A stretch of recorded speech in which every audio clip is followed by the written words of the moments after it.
Alright, my YouTube friends, welcome back to the Golden Gun channel.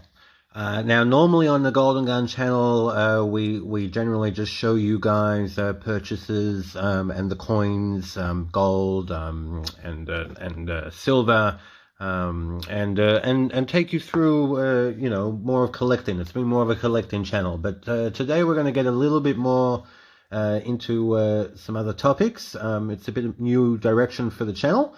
We're still going to be showing you gold, mainly gold, baby gold. But today, as the title suggests, we're talking about hyperinflation, and we're looking back in history at the Weimar Republic, which is Germany, just after World War I. They had hyperinflation. And today we have crazy money printing. We've got money printing. Of course, it's been quite a while that we've been off the gold standard, gold and silver standard, and fiat is worth nothing, and we just print it.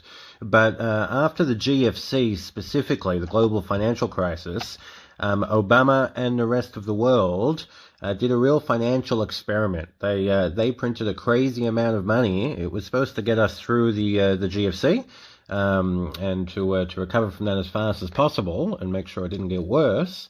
And we were supposed to pay it back. It was supposed to be only temporary. But, lo and behold, it wasn't temporary. And every year since then, we have, America, Europe, even Australia, where I am, pretty much everywhere, the debt, the amount has gotten worse and worse. You see the interest rates have stayed unnaturally low. And the amount of debt, that the world has now, it just goes up every year, and that's not even counting this last year with the beer flu, where we had to obviously do a lot of stimulus, and deal with that. But a lot of people, seem to think with modern monetary theory that you can just print and have stimulus and just give to the people. Let's go for the socialism, and there's not going to be any repercussions. They say, look, inflation, it's there's no hyperinflation, and inflation's not crazy.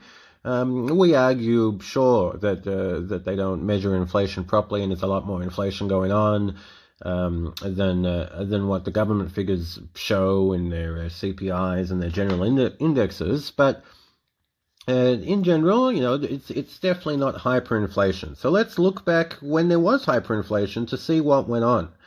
And there was certainly hyperinflation. One of the most famous times for hyperinflation, was the Weimar Republic, Germany, after World War I. That's why I brought out this coin, because it is a German coin, or from the Prussian, and it was pre World War I. We're talking, what year is that?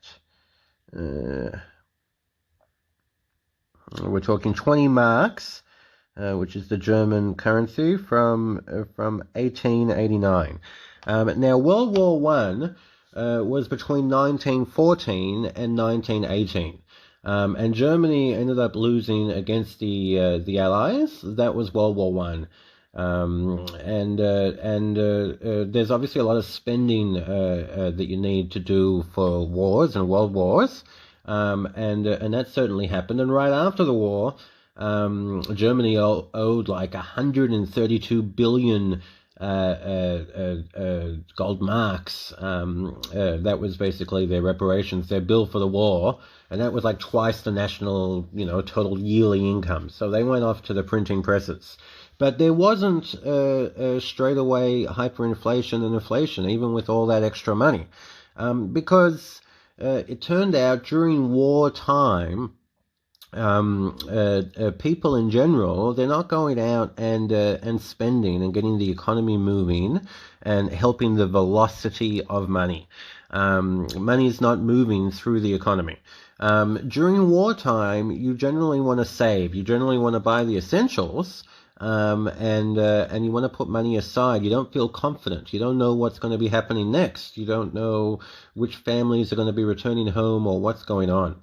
So 1914 to 1918, no hyperinflation. 1918, they've really got the printing presses going, so that they can pay off the huge debt and bill that they had after World War One. Still no hyperinflation. So after the 4 years of that World War, in 1918 when it finished, it wasn't until 1923. So we're talking, 5 years after World War One, that there was truly hyperinflation at extraordinary levels. And when you want to talk about what is extraordinary for hyperinflation, you're gonna see that $1 was converted into 4 German marks. And at the worst point with the hyperinflation, $1, instead of being converted to 4 marks, it was converted to 4.2 trillion marks. Okay, so we're saying over 1 trillion times did their mark lose its value. This was the hyperinflation of all hyperinflations. This is where the reports come from of people having to bring a wheelbarrow full of money and currency into the supermarket in order to buy goods. And this is the story of thieves that you may have heard, who stole the wheelbarrow but left the money because the money was worthless. Toilet paper obviously we recently valued a lot, but it wasn't worth more than toilet paper. They stole the wheelbarrow and left it. And this channel, obviously, we're talking gold and silver.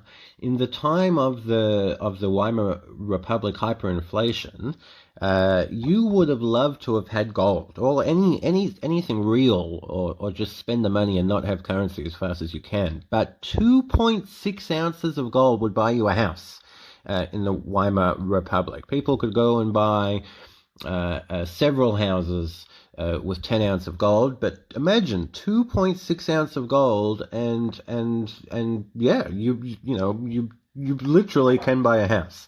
So that's the importance of gold here and having real assets, and that's what's going on with hyperinflation. It doesn't start or get crazy just when you have printing of money and you've got extra cash. Like we've certainly had. It's when the velocity of money, when that money starts to speed around. Now, Silver Conundrum recently had a video within the title. He talked about velocity of money, and I like most of that video. There was a couple things, I almost always agree with everything from Silver Conundrum. There was a couple things where I thought he went a little bit too far, but it was a great topic, and it was a great explanation.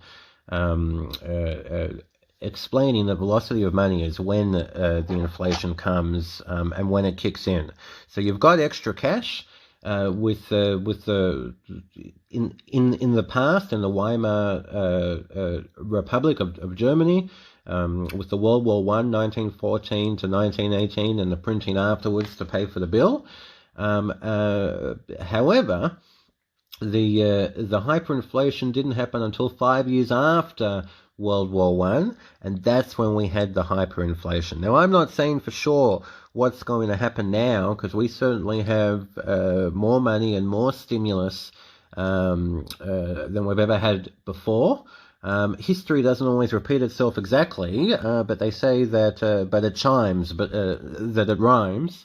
Yeah, just because it's not here immediately, don't think it won't be coming. 2.6 ounces of gold, buying yourself a house with that, no loan, just straight out buying the house. I would say to be prepared. But that's the story of what happened then. It gives us a little bit of insight into what might be happening now. So thanks, guys. I hope you really like that, and I hoped you liked my channel going into a couple of different things that's still related to gold and silver. We'll be bringing you more gold soon and more videos. Remember to like, share, subscribe, and comment. Tell me what you think about that, or what else you know from the Weimar Republic, or what you think's happening with hyperinflation. And we'll speak to you soon. Thanks, guys. Speak to you soon.